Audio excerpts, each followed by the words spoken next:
We're having a First Step 5K Run Walk, which will be held on April 28th of 2012. The start of the race is at the Court Square. Registration will be at the Court Square Gazebo on Main Street. You can register by stopping into First Step. There are registration sheets that have been floating around. If you haven't obtained one of those, you can stop into First Step at 604 Walnut Street and pick up one of those. Also, registration is available online, and a link to that can be found at our Facebook page. It's First Step, one word, Coshocton is the second. This is our second annual run, and last year we were able to have 80 registrants. Right now we're at about 30 registered, so we're hoping to get at least 80 this year, maybe surpass that.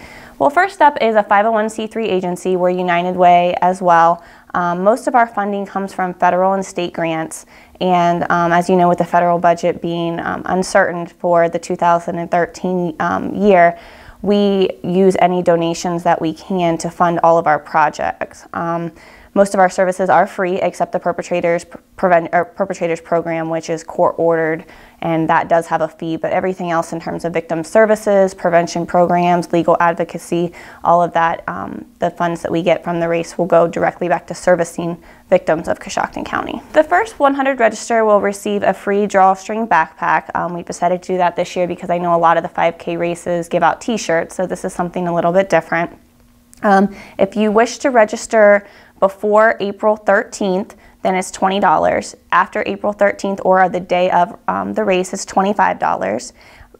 Registration and check-in time is from 8:30 to 9:15 with a race start of 9:30 on the 28th. It will be run through the streets of Coshocton. REACT is involved, so the streets will be clearly marked. If you wish to obtain a route of what the race will be ahead of time, just let us know either by emailing us, calling us, or stopping into First Step, and we can get you a copy of that map. We have lots of door prizes available. The community has been very generous this year, so we're excited, and we hope that we'll have door prizes for the majority of the runners, so that's something that's cool. Also, this is for someone of any fitness level. We have a lot of people, a lot of agencies that are coming together and getting teams together, whether that's just to walk or some people even bring their dogs and walk their dogs in the race. So it's not just for people who go out and run every day. It can be for someone who is an avid runner and want to see what type of time they can get, or someone that just wants to come out and have a good time. So really any fitness level is welcome.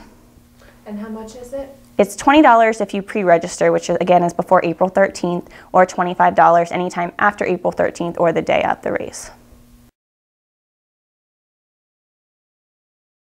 Victims' Rights Week is April 22nd through the 28th, and the Victims' Rights Week luncheon is something that First Step collaborates with the prosecutor's office on, and that will be Tuesday, April 24th at noon. It typically lasts an hour from noon to 1 at Grace United Methodist Church. That is a venue change from previous years, so again this year it will be at Grace United Methodist Church. And typically what we do there is lunch is provided. Dave Powers from CCMH will be the one providing the lunch, and the cost for that is $8 per person. We would like you to RSVP before April 17th just so we have a count for the lunches, but also during that time we will be giving Certificate of Appreciation for Outstanding Services for Crime Victims, and then we have a speaker this year who's Miss Teresa Flores, and she'll be speaking on the topic of sex trafficking and human trafficking. You can contact us at First Step again or at the prosecutor's office if you're interested in attending that. 622-8504, and Emily at the prosecutor's office can be reached at 622-3882. I think it gives us a time to recognize all of the people in Coshocton County that does something for victims of crime. A lot of times people don't realize how much collaboration is necessary to make sure that these victims are taken care of. And I'm really excited about the speaker this year. She's been traveling throughout the U.S. sharing her story. She's been on the Today Show. She is from Michigan. Her story takes place in Michigan, right across the border from Ohio, and many people don't know this, but Toledo, Ohio is one of the highest rates of human trafficking in the United States. So it's something that it's home for Ohio, and so I think it's going to be a great story. I think a lot of people will be surprised by her story, but I think it would be something that everyone would take something from.